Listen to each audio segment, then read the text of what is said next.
Bonjour. Bonjour. Welcome to Miraval. Thank you very How much. are Great ya? to meet you. Good to meet you.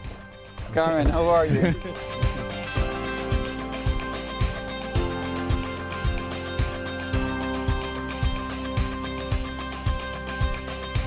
It's great to be back, even though I don't recognize it. Yeah, it's quite different, isn't it? That's the tower of the studio and the rest of the studio building too.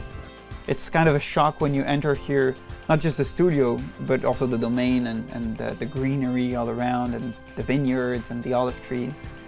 Miraval is kind of a holy grail when it comes to recording studios.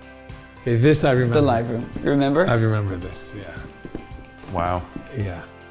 It was always very important for me as an engineer to try to respect as much as I could the legacy of the space, understand the roots of it, whether it's the actual roots of the trees, but also the musical roots, and try to propose a new vision of, hey, what could be a studio for the modern ages?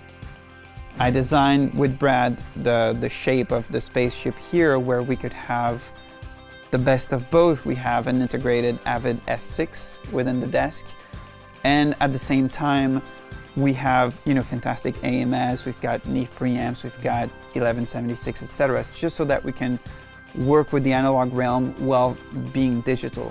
I did all analog for years, so they're completely different headspaces, completely different. The things that are really, really fun in analog don't really exist so much in digital. The hands-on, just pulling lots of knobs without ever having to think about what's there.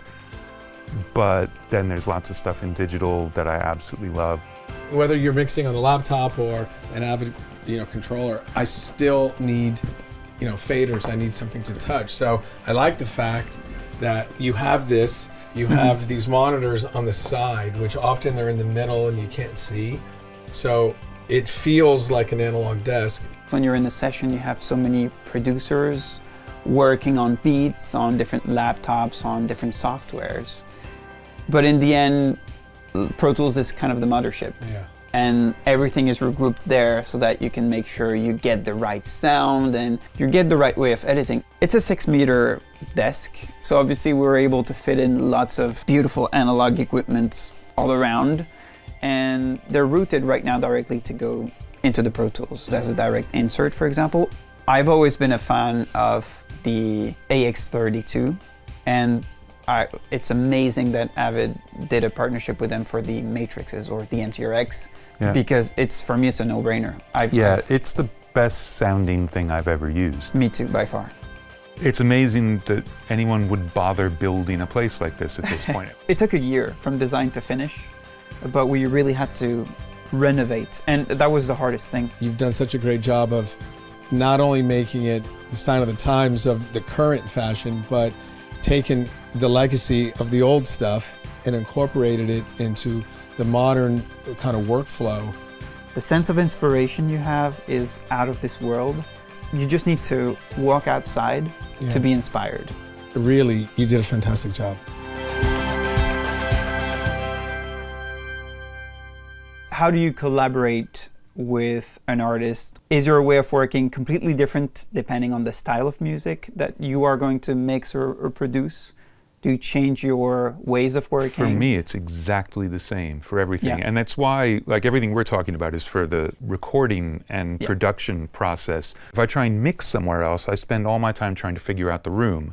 But when I'm tracking somewhere else, it's great to have to figure out the room, to have to really think about where you're going to put the drums, and can I do this with 2 microphones? Oh no, I got to put up a couple of extras. So that experimentation while recording or producing, I think, is amazing. But I'm actually very much the opposite when I'm mixing. I'm a little bit of the opposite, where I could make a record in the backseat of my car if I have to. I don't really care, because I want to be involved. And I want to be challenged, because I often say you put yourself in an uncomfortable situation, you'll surprise yourself how well you do.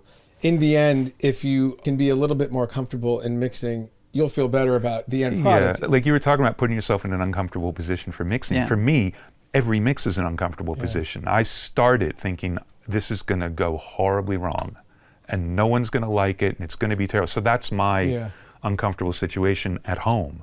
Every time I look and I open up a session, I do something different. I used I use different plugins. I don't always use the same compressor, the same EQ. You never use templates or anything? Never. Like No, and I know so many people do that, which I'm jealous. For me, the template is like, well, that's my console, but still everything is bespoke on the tracks themselves. I just have some stuff set up that I use a lot. Yeah, and I guess you know, maybe I should rephrase it, because templates maybe are different of like how you have things set up, or sends or buses or reverbs or something. But there's, you know, we're all guilty of like, you know, you have your favorite compressor or delay, etc. But I think for any of us, it's an open canvas, and you should be able to approach it a little bit different depending on the music, right? You usually use presets within the plugins when they come around, and just go through the presets, see what's in. It depends on the plugin. No preset's going to be perfect. But then also sometimes there's something to be said for like, well, I'm going to make this preset work, and you build other stuff around it. Because otherwise you are sort of forcing yourself down a road instead of just like let the road build itself in front of you while you go, which is kind of cool. You could really give a lot of life into an old plugin with just the presets. Yeah. And I feel like some of us are intimidated by presets, like, oh, I would never use the snare drum preset on the EQ. Like, Hell how dare you me? will, just to see what. No, I'm saying know. some might. I know. It's the reflex, but it could be like the flavor of the month producer or engineer or musician or whoever, and they give you new presets. Like, holy shit, I had no idea this could do that. And the things that are always great in art are things that are surprising, that seem to come out of nowhere. So it's not like, oh, we know how to make something sound like it went through an 1176. Do you know how to get a one mic drum sound through an 1176 with all 4 buttons in, moving the mic back 6 feet? Like, you know, I remember recording with you at Sound Factory. Yeah. And we had one mic like 12 feet away with a compressor on it, and it was like the best drum sound ever. Would you say people are coming here to do the Dolby Atmos mixing, or they want to mix just in Pro Tools or record, or they want to sort of do like a hybrid mixing of like sub-mixing on the SSL, bouncing it into Pro Tools? Sometimes we do have Atmos sessions, so it's great to be able to rely on the Dolby renderer and also the way it communicates with Pro Tools. I think that's super smooth now. With the new tools they put in place, it's like seamless. So that's pretty cool.